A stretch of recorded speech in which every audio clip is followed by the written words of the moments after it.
Human rights are the distillation of human experience. After centuries of brutal conflict, of deprivation, of discrimination, treaties needed to be established to ensure that people's rights are respected by those governments that accepted the provisions of these treaties. Les violations des droits de l'homme ou l'absence de garantie des libertés fondamentales pour tous sont un signe que la paix et la sécurité sont en danger. Dès lors, pourquoi ne pas écouter davantage le message des droits de l'homme? En fait, la paix et la sécurité, ainsi que les droits de l'homme, sont faits pour s'entendre. It is the very contract between the governing and the governed by which the peoples of each state find sort of comfort that there are limits beyond which governments should not stray. Ich glaube, dass sich auch schwierige Fragen ansprechen lassen, wenn man über eine Glaubwürdigkeit verfügt, wie sie die Schweiz eben hat, und dass wir das nicht bloß aus Altruismus machen. Eine klare Vision zu haben dessen, was man erreichen möchte und wie man das erreichen möchte, ist enorm wichtig, weil es natürlich auch eben die Aktion der Schweiz gegen außen berechenbarer macht. Und da sehe ich auch das Hauptinteresse, eine Menschenrechtsstrategie zu haben.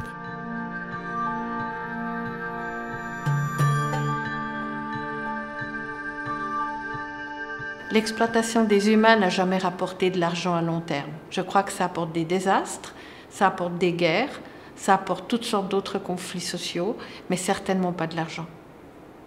Je ne pense pas que la démocratie puisse exister sans respect de chacun et sans respect des droits fondamentaux. Et ça fait partie vraiment du core business de la politique suisse. I think you can't have sport without upholding, protecting and promoting good human rights. Human rights violations are never comfortable. But if you don't talk about the challenges, you can never address them.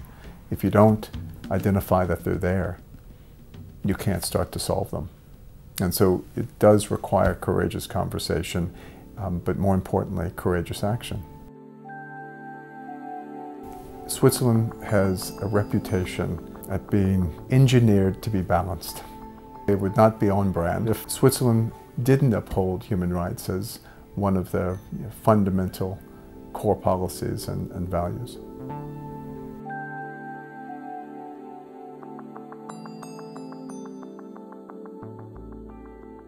C'est clair que là où on voit aussi qu'il y a des progrès, c'est qu'il y a 20 ou 30 ans, on parlait des droits civils et politiques. Aujourd'hui, on parle de deux choses qui sont nouvelles. D'une part, de la responsabilité des entreprises et plus seulement des États.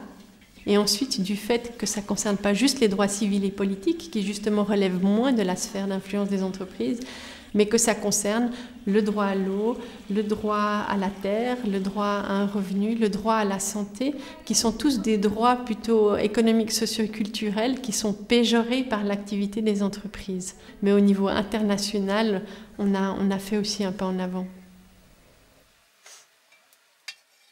One important player in ensuring that we keep on learning the lessons that we've learned through all the conflicts of ages, which is really what human rights is about, is the role that states play.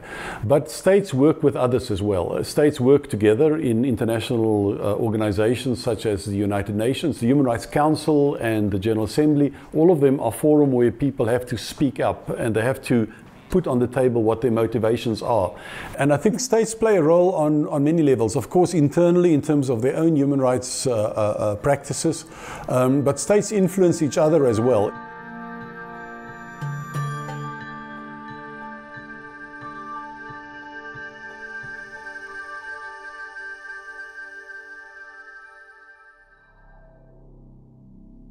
The International Code of Conduct focuses on a respect for human rights and governing the behavior of private security companies. I think that's important that the community knows we are not simply a company with guns and armored vehicles and are unapproachable and above the law. And I think the code for us is a long-term investment in raising the reputation of our industry in every company that it touches. When people know they're going to be accountable for their actions, that governs their actions. And I think that's very important.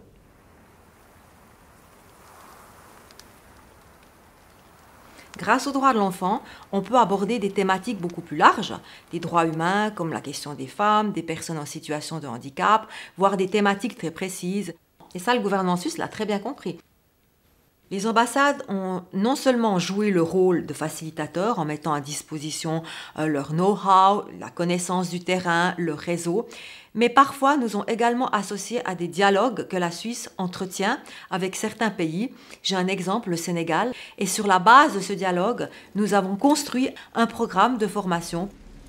Le gouvernement suisse s'était rendu compte qu'il y avait beaucoup de professionnels, mais toutes ces personnes qui travaillaient pour mettre en œuvre la justice des mineurs ne se connaissaient pas. Chacun venait avec une approche.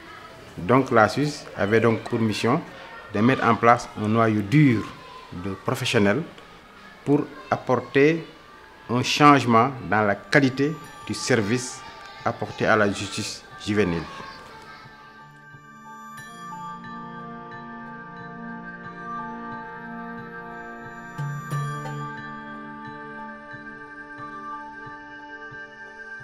Les pays qui sont riches en matières premières sont souvent des pays qui sont confrontés à des problèmes de gouvernance. Et donc pour les sociétés du négoce de matières premières et du transport maritime qui sont actifs dans ces pays, il est absolument fondamental de respecter les droits de l'homme et pour diminuer leurs risques et contrôler leurs risques opérationnels et leurs risques de réputation.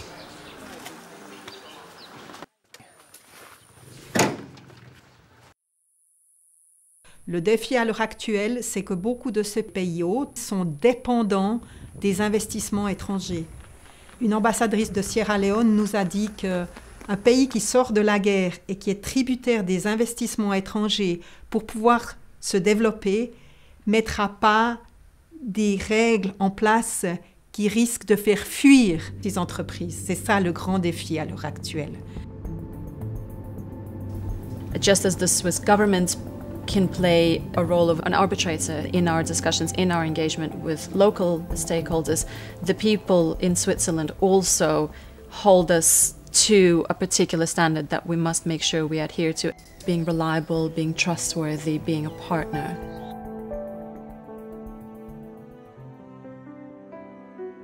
Die Strategie gibt uns eine Handlungsvorgabe. Die Wirtschaft hat natürlich eine wichtige Rolle, in erster Linie, wo es darum geht, dass eben auch gewisse Regeln für die Wirtschaft gelten. Und das mindestens gleich wichtig ist, dass die Zivilgesellschaft auch ein Garant ist für eine gewisse Transparenz solcher Prozesse. Die Zivilgesellschaft kann wirklich sich auch für Prinzipien einsetzen, was für Regierungen nicht immer ganz so einfach ist. Très souvent, le premier motif de beaucoup d'acteurs armés non étatiques qu'on engage, de prendre les armes, c'est pour défendre les droits. Donc le respect des droits de l'homme et d'essayer vraiment d'en faire quelque chose de respecté sur le terrain, je pense que c'est un outil de prévention aussi extrêmement important dans les conflits d'aujourd'hui.